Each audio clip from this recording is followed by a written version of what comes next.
I could never have imagined that you will walk into the galleries and have this overwhelming, sense of a landscape of desolation.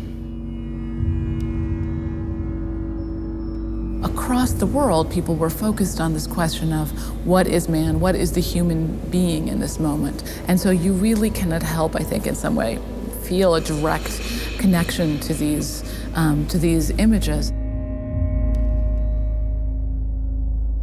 What is the fate of man after the destruction of man in this sense? These are very big questions, and I think how can the work of art address and tackle these questions? And how can artists re-engage with this subject matter that forced the world to contend with the incredible destructive power of the human imagination?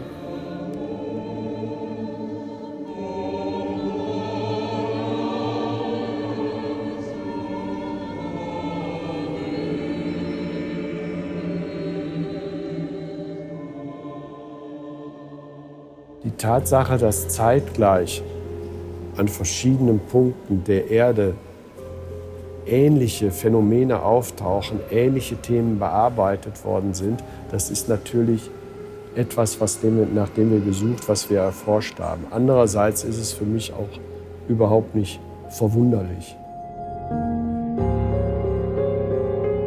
At the opening address for Bandung, Sukarno of Indonesia says, we no longer have the oceans to protect us. We are no longer isolated, and so you cannot be separate. You cannot resist the modern. You cannot protect yourself, even with the Pacific, the Indian, the Atlantic oceans. And so the image of the atomic bomb is recognized in studies done in the 1950s by 95% of the world's people. It is the most recognized image in the history of the world. It's really 1945 with the atomic bomb that people around the world are truly conscious of each other for the first time, and conscious of us having a single fate.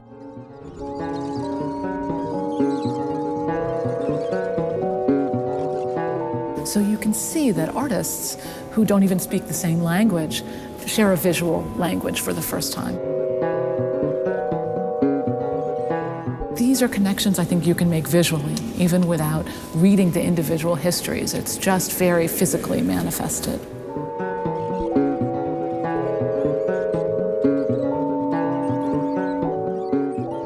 Ein entscheidender Punkt dieser Ausstellung ist ja auch, dass wir aufzeigen wollen, wie viele unterschiedliche Entwicklungen zeitlich parallel nebeneinander sich ergeben haben. Die Geschichte ist kein linearer Verlauf, sondern es zeigen sich immer wieder ganz, ganz unterschiedliche Tendenzen zur gleichen Zeit.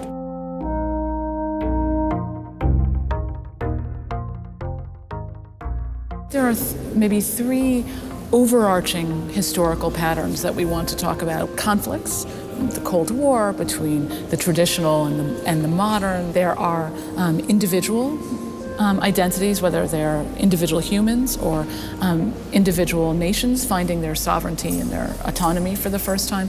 But the final one, that I think maybe is the largest, is that for the first time the world is a single place.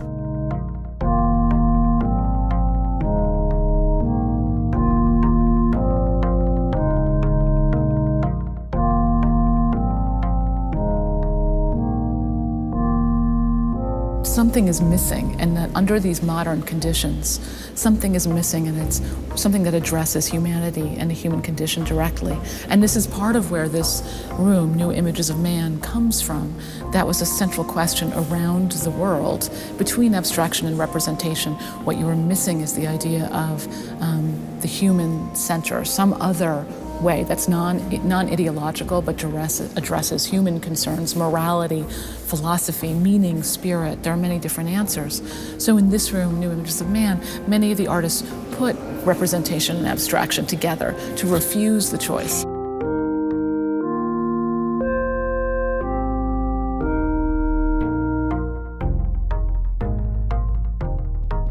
So war eben im Westen das Jahrzehnt nach dem Krieg jetzt nicht ausschließlich nur abstrakt gegenstandslos. Auch da gab es nach wie vor Tendenzen, die sich mit Figuration auseinandergesetzt haben. Und das würde man alles verlieren, wenn man diese holzschnittartige Einteilung zwischen Abstraktion und Realismus allein stellt. The Cold War we represent in this exhibition the most obvious way. There is abstraction on the one hand, which represents Western democratic freedom, or capitalism, as we may prefer to call it, and then socialist realism or communist ideology. And these are two versions of the modern. It's the contest. How will the modern go forward? Will it be through state communism, or will it be through democratic capitalism? So we wanted to present this face-off between two ideologies and present it as a real fact. But I also want to, even as much as we have these categories, I want to also begin to undo them in some way.